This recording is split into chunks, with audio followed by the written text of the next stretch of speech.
হলো আপনারা দেখেছেন যে বাজেটের অবজেক্টিভিটিটার মধ্যে একটা মৌলিক চেঞ্জ এসছে। সেই চেঞ্জটা হলো বেশি বেশি investment to develop human resource. এই হিউম্যান রিসোর্স ডেভেলপমেন্টের একটা ডিটারমিনেন্ট হলো more and more invest in health and education.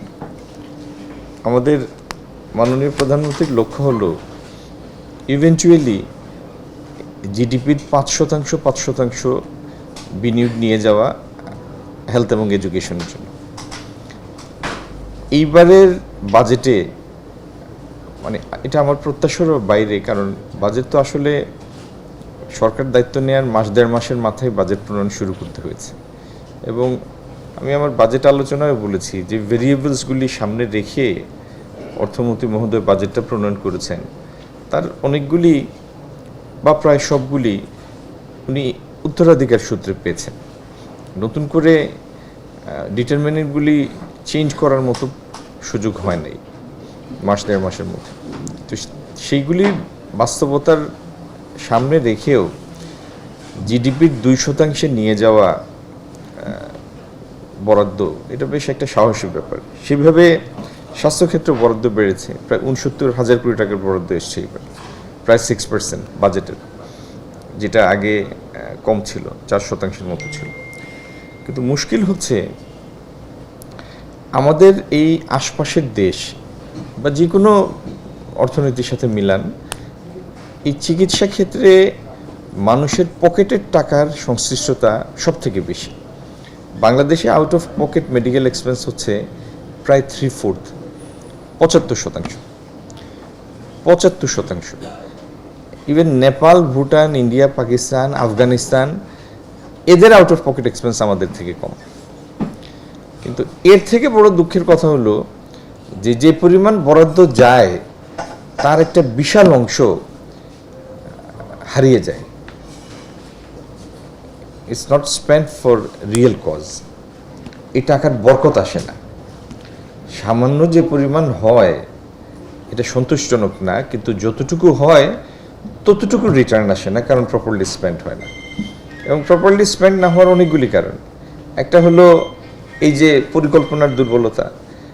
এক জায়গায় তৈরি করা আছে 50 শয্যার হাসপাতাল, লোকবলের দ্বারা সেখানে সাকসেসফুলি একটা 20 শয্যার হাসপাতাল চালানো সম্ভব না, কিন্তু 50 বেডের হসপিটাল।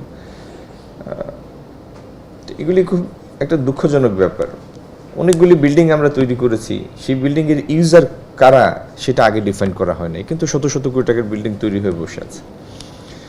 আমরা সিলেটে আজকে যে উদ্দেশ্যে বসা, এটা আমার মনে হয় সবার জন্য একটা আই ওপেনার। যারা আমরা এখানে কাজ করছি প্রত্যেকের জন্য একটা আই ওপেনার। এটাকে যতটুকু বেশি সমন্বিত করা, যে পরিমাণ ইনভেস্টমেন্ট হয়েছে সেটার রিটার্নটা তুলে আনা, এটার জন্য ইনশাল্লাহ আমরা একটা কোঅর্ডিনেটেড ওয়েতে কাজ করব। এবং যেখানে যেখানে জনবল প্রয়োজন, দুইটা ফেজ, একটা হচ্ছে মানে মাস্ট রিকোয়ারমেন্ট, আরেকটা হচ্ছে এটা আইডিয়াল রিকোয়ারমেন্ট। এই দুইটা ক্যাটাগরি নিয়ে আমরা কাজ করব, যাতে আশু কিছু নিয়ে আসতে পারি এবং নিয়ার টার্মে বাদবাকিগুলি ফুলফিল করতে পারি। আর যে সমস্ত বিল্ডিং অলরেডি আমরা তৈরি করেছি সেগুলিকে ইউজেবল করে তোলা, সেটা এই জিনিসগুলির জন্য আমরা দ্রুত উদ্যোগ নেব। কতগুলি ইনহেরেন্ট প্রবলেম এই দেশে, ইনহেরেন্ট প্রবলেম।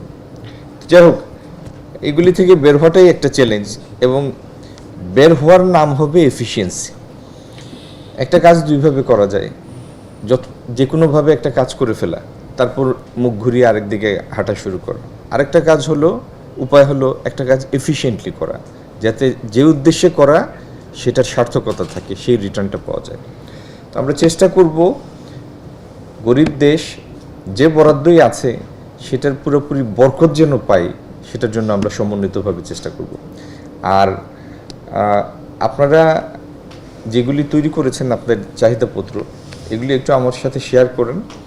আমি একটু মন্ত্রণালয়ের স্বাস্থ্যমন্ত্রী মহোদয়ের সাথে কথা বলি, তারপরে প্রয়োজন বোধে আবার আমরা বসবো। এবং এটলিস্ট আজকে যে উদ্যোগটা আপনি নিয়েছেন, আমরা যেন অন্তত প্রতি 2 মাসে একবার বসে রিভিউ করতে পারি।